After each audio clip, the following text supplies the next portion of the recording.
खबर मैनपुरी से। समाज सेवी लोहिया वाहिनी ने कुरावली में पीडीए युवा पंचायत का किया आयोजन।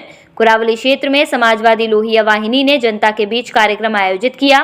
कार्यक्रम में लोहिया वाहिनी अध्यक्ष रावल सिंह यादव ने जनता को संबोधित कर बीजेपी पर खूब बरसे। मैनपुरी के थाना कुरावली क्षेत्र मोहल्ला पठानान की चौपाल मैदान में समाजवादी लोहिया वाहिनी द्वारा पीडीए युवा पंचायत सभा का कार्यक्रम हुआ। लोहिया वाहिनी अध्यक्ष रावल सिंह यादव ने कार्यक्रम के सभा अध्यक्ष मोहम्मद उमर जी, खालिद खां और नगर अध्यक्ष अब्दुल नबी को अंग वस्त्र और फूल मालाओं से सम्मानित कर कार्यक्रम का शुभारंभ किया। तो वहीं कार्यक्रम का संचालन कर रहे पूर्व नगर अध्यक्ष हारून अली ने अपने संबोधन में पीडीए को मजबूत करने का आग्रह किया। लोहिया वाहिनी अध्यक्ष रावल सिंह यादव ने जनता को संबोधित करते हुए समाजवादी सरकार की उपलब्धियां गिनाई, तो वहीं बीजेपी पर बरसते हुए वोट काटने और डराने धमकाने का आरोप भी लगाया। चुनाव आयोग के मसले पर पक्षपात कर एक तरफा कार्यवाही करने का आरोप लगाते हुए क्या कुछ कहा, सुनिए। तो व्यवस्था को आगे बढ़ाने का काम कर रहे हैं, इसलिए आप सब लोग समाजवादी पार्टी को जिताने का काम करें। 2027 में समाजवादी पार्टी की जब प्रत्याशी आए तो समाजवादी पार्टी को प्रत्याशी को जिताने का काम करें। जय हिंद, जय भारत, नमो बुद्धाय, साथियों जय जय। बहुत हमारे ऊर्जावान साथी हैं, भाई मोहन जी आ जाए और जो भी गोलू सब लोग इधर ही आ जाए, ग्रुप में हो जाए साथी। मरते वो यार झंडा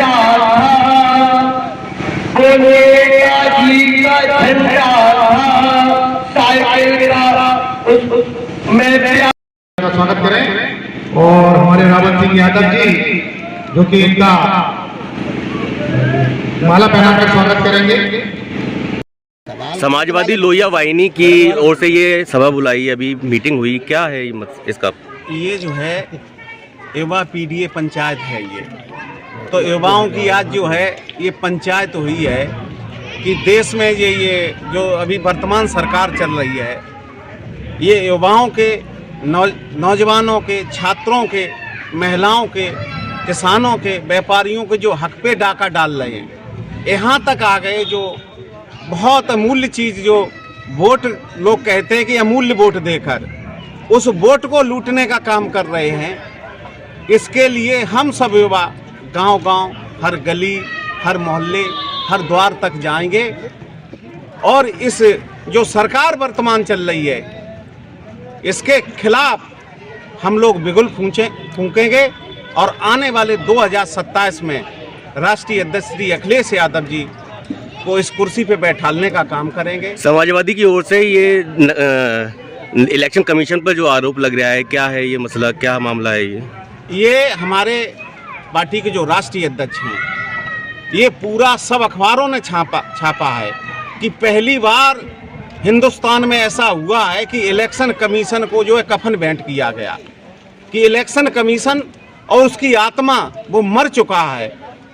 क्या वजह है इसकी? उसकी वजह आप देख रहे हैं कि सारे लोग उन्हीं लोगों को वो बैठा रहे हैं जो उनकी चलम भरने का काम करते हैं और कहीं न कहीं रुपए पैसे से हर ये अधिकारी कर्मचारी खरीदे हुए हैं और रुपए पैसे से जो नहीं खरीदे जाते हैं उसे फिर सीबीआई और ये जो भी क्राइम ब्रांचें हैं ये जो है धमका के उन्हें जो है बीजेपी के पक्ष में लाने का काम, वोट काटने का और वोट ना डालने का भी आरोप लगाया है आप लोगों ने। बिल्कुल, हमारा उन्हें खूब मालूम है कि हमारा वोट बैंक जो है मुस्लिम है, तो वो जहाँ पर भाई जो हिंदू हैं उनके सामान्य नाम होते हैं और मोहम्मद का कहीं न कहीं मोहम्मद और कुछ लगा हुआ है, तो उन्हें चिन्हित करके वो वोट काटने का काम कर रहे हैं। और इस देश में नफरत के अलावा, फैलाने के अलावा, नफरत के बीज के अलावा कोई नहीं। अगर कोई अब इसका इलाज है तो देश का युवा है और युवा अब सड़कों पर उतरने के लिए तैयार है। अगर ऐसा है तो आगे की रूपरेखा क्या है आपकी?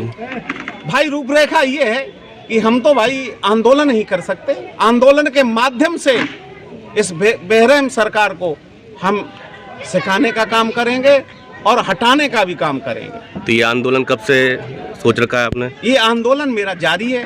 आपने देखा अभी महाराजा तेज सिंह जो हमारे इस देश की मैनपुरी की जो धरोहर हैं, मैनपुरी को महाराजा तेज सिंह के नाम से जाना जाता है। उसके बाद जो श्रद्धेय नेताजी हम लोगों के बीच नहीं है, उनकी कर्म भूमि के नाम से जाना जाता था।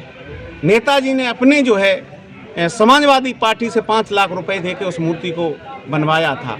उस मूर्ति को जो है पत्थर उखाड़ के फेंकने का, समाजवादी पार्टी का नामो निशान मिटाने की वो कोशिश कर रहे हैं।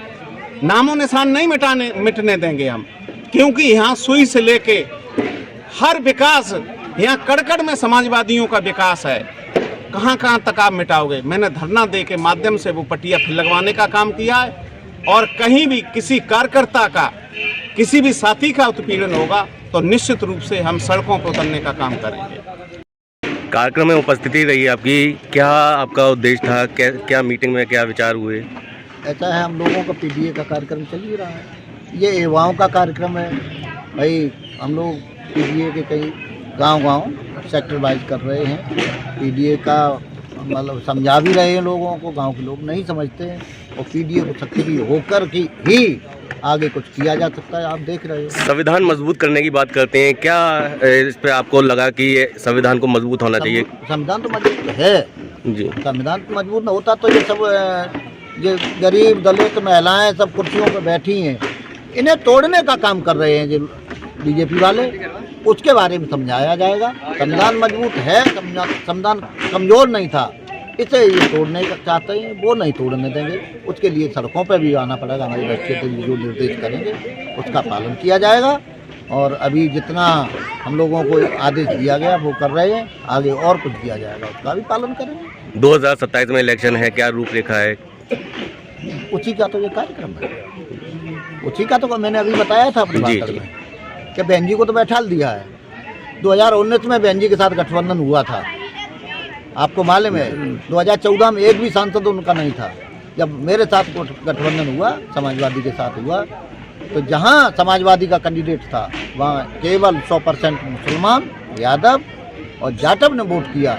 इसलिए समाजवादी के 5 कैंडिडेट रह गए, MP, और BHP को जहां कैंडिडेट था वहां वो पूरा दलित, जाटव के साथ हर दलित ने वोट किया, और यादव पूरा रहा ही, मुसलमान पूरा रहा, तो उनके 10 हो गए। लेकिन वो क्या कारण रहा, आरोप लगा के गठबंधन तुरंत तोड़ा। 22 में अगर वो मेरे साथ रहती, गठबंधन में रहती, तो उनकी सरकार नहीं बनती, और 24 में अगर हो जाती तो 80 की 80 सीट समाजवादी पार्टी के गठबंधन की होती। उसमें 10-15 सीटें मायावती जी की भी होती, और 35-40 सीटें इनकी होती, और किसी को भी देते। गठबंधन जो पीडीए में शामिल होते उनको किया जाता था, उनको अधिकार मिलता, 2-2, 4-4 सीटें सब ले लेते। तो कहाँ तो भी बीजेपी की एक भी, अच्छा हम लोग 85 से 90% हैं, वो 10% में है, और वो 72 सीटें ले गए एक बार, अभी ले गए हैं। तो अब तो हार ही गए हैं वो, अब तो हारे ही हैं। अब हम लोग जीते, वो 70 सीट पे गए।